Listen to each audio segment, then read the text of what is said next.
বিভূতিভূষণ বন্দ্যোপাধ্যায়ের গল্প নুটি মন্তর। পাঠ অরুময় চক্রবর্তী। হাবু নাপিতের ছেলে, সুতরাং রীতিমতো তার বুদ্ধি। পায়রাগাছির গুণিন রোজা এই অঞ্চলে প্রসিদ্ধ। সে নাকি মন্ত্র বলে সাপ হতে পারে, বাঘ হতে পারে, কি না হতে পারে। লোহার সিন্ধুকে কিংবা বাড়িতে বড় বড় হাউসের চাবসের কুলুপ লাগানো আছে। পায়রাগাছির রোজা মানে ওঝা এসে কি মন্তর বিড়বিড় করে বলে দুবার তালা ঝমঝম করে নাড়লে, আর তালা সব গেল বেমালুম খুলে। এ কত লোকের সচক্ষে দেখা। রায়েদের কলম আমবাগানে বিকেলবেলা কেউ কেউ নাকি দেখেছে রোজা কলমের আম পাড়ছে। হয়তো লোকে ধরতে গিয়ে দেখলে খরগোশ লাফাতে লাফাতে বাগানের উত্তর দিকের বেড়া ডিঙিয়ে পালিয়ে গেল। পায়রাগাছির রোজা মস্ত বড় নাম, কিন্তু আশ্চর্যের বিষয় এত বড় নাম করা রোজা যে তাকে কেউ কখনো দেখেনি। কোথায় যে কখন কিভাবে থাকে তা কেউ বলতে পারে না। হাবুর বড্ড ইচ্ছে সে কিছু মন্তর তন্তর শেখে। এ তার অনেক দিনের ইচ্ছে। এখন তার বয়স 18-19। যখন তার বয়স 14-15 তখন থেকে সে যেখানেই শুনেছে রোজাগুনিন এসেছে অমনি তার পিছু পিছু গিয়েছে। একবার তাদের পাশের গ্রামের হাই স্কুলে একজন বড় জাদুকর এসে নানা রকম তাসের খেলা, টাকার খেলা দেখালে। একটা তাস বেমালুম গোলাপ ফুল হয়ে গেল। এর মুঠো বাঁধা হাতের টাকা ওর হাতে গেল। এক গ্লাস জল হয়ে গেল মিষ্টি শরবত। তাদের গাঁয়ের 2-4 লোকের সঙ্গে হাবুও গিয়েছিল খেলা দেখতে। একখানা তাসকে তার চোখের সামনে গোলাপ ফুল হতে দেখে সত্যি সে কি আশ্চর্যই না হয়ে গিয়েছিল। ফিরবার পথে সন্ধে হয়ে এসেছে। ওর কীরকম গা ছমছম করতে লাগলো। কালিশাকরা দলের মধ্যে প্রবীণ। হাবু বললে, আচ্ছা কালী জ্যাঠা, ওসব কি করে করলে?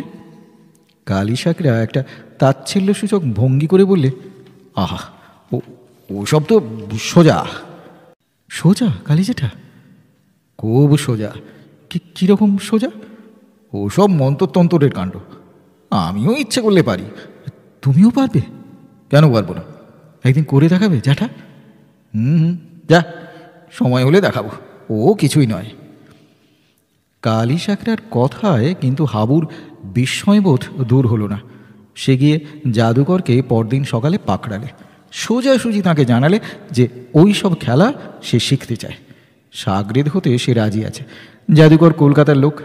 মাথায় নরম বরুস দিয়ে চুল আঁচড়ে থাকেন, হাতে ঘড়ি পরেন, চোখে থাকে চশমা। তিনি না কুচু করে বললেন, ওসব হয় না, হে ঝগড়া, হয় না। অনেক টাকার খেলা, অনেক টাকা প্রিমিয়াম দিলে তবে সাগরেদ করি। হাবু বললে, প্রিমিয়াম কি? প্রিমিয়াম টাকা হে। টাকা পারবে আমায় দিতে? মরিয়া হয়ে হাবু বললে, আগে কত টাকা? 100। পারবে দিতে? আগে না, অত টাকা কখনো একসঙ্গে দেখিনি। তবে ফিরে যাও, এসব অমনি হয় না। কিছু কম করে নিন।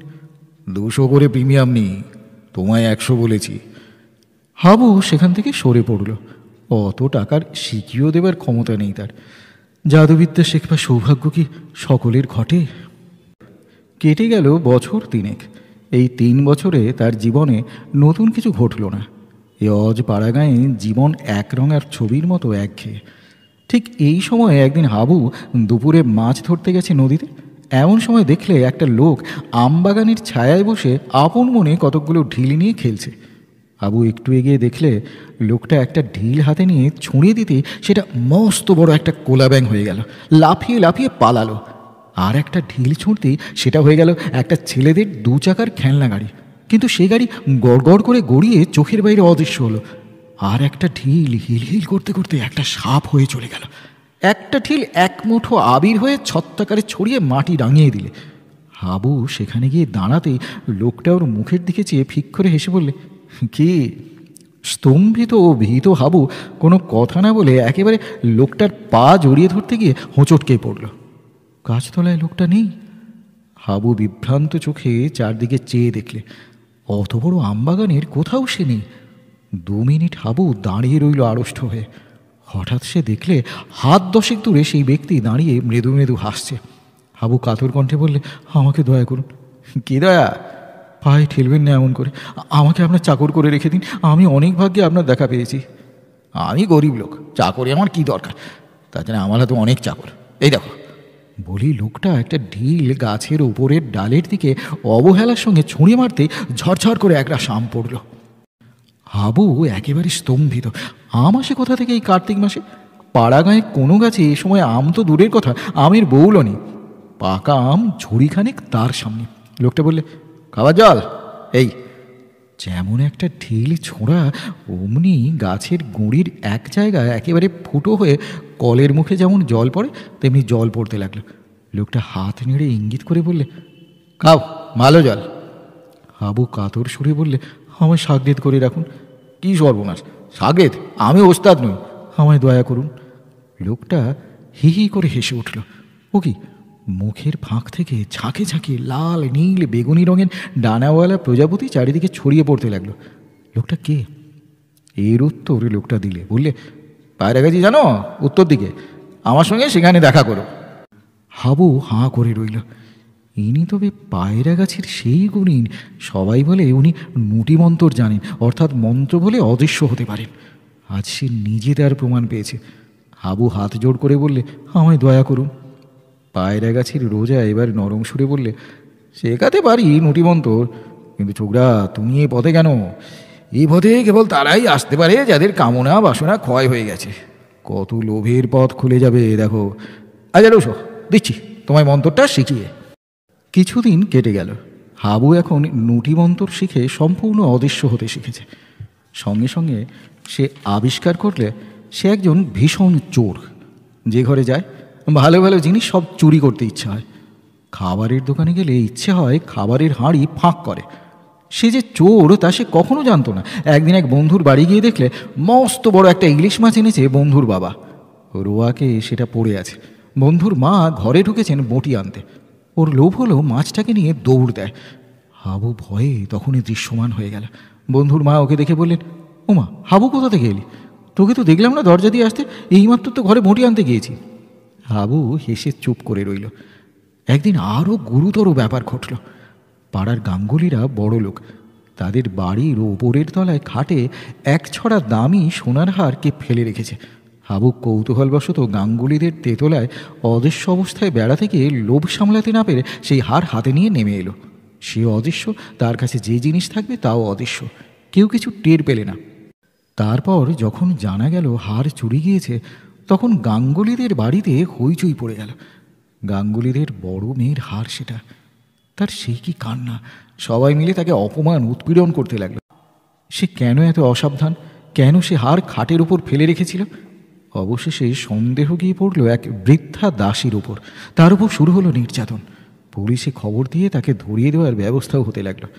কিন্তু হাবুর সবচেয়ে অসহ্য হলো গাঙ্গুলিদের মেয়ের সেই হাপুস নয়নে কান্না। মেয়েটির সঙ্গে তার স্বামীর বনিবনাও নেই, বাপের বাড়ি পড়ে থাকে। এমন মেয়ের কোনো মান থাকে না বাপের বাড়ি। বউ দিদিরা একেই তো তাকে দাঁতে পেশেন, তারপর সে বাপের দেওয়া হাড় ছোড়া খুইয়ে ঘোর অপরাধে অপরাধিনী। হাবু অদৃশ্য হয়ে সব দেখছিল। হারও তার পকেটেই ছিল। আর সহ্য করতে না পেরে হাড় ছড়াটা সে বালিশেরও তলায় রেখে দিলে। সেখান থেকে সেই মেয়েই প্রথম হার আবিষ্কার করলে। তখন কি হাসি তার মুখে! তা তো হলো, কিন্তু হাবু পড়ে গেল মহা বিপদে। সে চোর হয়ে গেল শেষ পর্যন্ত। এ কি ভয়ানক প্রলোভনে সে পড়েছে! পদে পদে প্রলোভন, পদে পদে সৎ চরিত্রতার পরীক্ষা দিতে হচ্ছে তাকে। মনের বল ক্ষয় হয়ে যাচ্ছে দিন দিন। লোভ সামলাতে সামলাতে গলদ ঘর্ম। অদৃশ্য না হয়েও থাকা যায় না। অদৃশ্য বিপদ। এ কি সর্বনাশা মন্ত্র! মাসের পর মাস কাটে এই ঘোর অগ্নি পরীক্ষার মধ্য দিয়ে। হাবু ইতিমধ্যে এক বিয়ে বাড়ির ভাঁড়ারে ঢুকে শেরখানেক সন্দেশ মেরে দিল। পরক্ষণেই জাগলো অনুতাপ, তীব্র অনুতাপ। সে কোথায় নেমে চলেছে দিন দিন! পায়রাগাছি রোজা এই কি সর্বনাশ তার করে গেল! কিছুতেই অদৃশ্য হওয়ার প্রলোভন সামলানো যায় না। কিছুতেই ভোলা যায় না নটিমন্তর। নটিমন্তর তার জীবনের অভিশাপ। বছরখানেক এভাবে কেটে গেল। কত খুঁজলে পায়রাগাছির রোজাকে কেউ সন্ধান দিতে পারলে না। একদিন হাবু সেই আমবাগান দিয়ে যেতে যেতে সেই একই গাছের তলায় দেখলে পায়রাগাছি রোজা সেই রকম ঢিল ছুঁড়ে খেলা করছে। ওর দেহে বিদ্যুতের স্রোত বয়ে গেল। সন্ধান মিলেছে এতদিন পরে। ও ছুটে এগিয়ে কাছে গেল। ঢিল একটা ব্যাঙ হয়ে লাফাতে লাফাতে পালালো। একটা ঢিল সত্য কাটা ধাড়ি ছাগলের মুন্ডু হয়ে গড়াগড়ি খেতে খেতে চলে গেল। এক ঝাঁক ছাতারে পাখি রোজার মুখের মধ্য থেকে বের হয়ে উড়ে গেল। হাবু ছুটতে ছুটতে পাছে রোজা অদৃশ্য হয়ে যায়, গিয়ে ওর পায়ের ওপর পড়ল। রোজা প্রশান্ত হাসির সঙ্গে বললে, কী হয়েছে? আমায় বাঁচান। কি ব্যাপার? আপনি সব জানেন, আপনি অন্তর্যামী। ওস্তাদজি, নটিমন্দরের কবল থেকে আমায় উদ্ধার করুন। আমার চরিত্র গেল, মনের শান্তি গেল, সব গেল, এ আপনি ফিরিয়ে দিন। রোজা মৃদু মৃদু হেসে বললে, একবার মন্তর দিলে আর ফেরত হয় না। হাবু ভয়ে শিউরে উঠল। তবে কি জীবনভর এই সৎপনিষে মন্তরের ভার বইতে হবে তাকে? এই অশান্তি, পদে পদে এই পরীক্ষা সারা জীবন চলবে?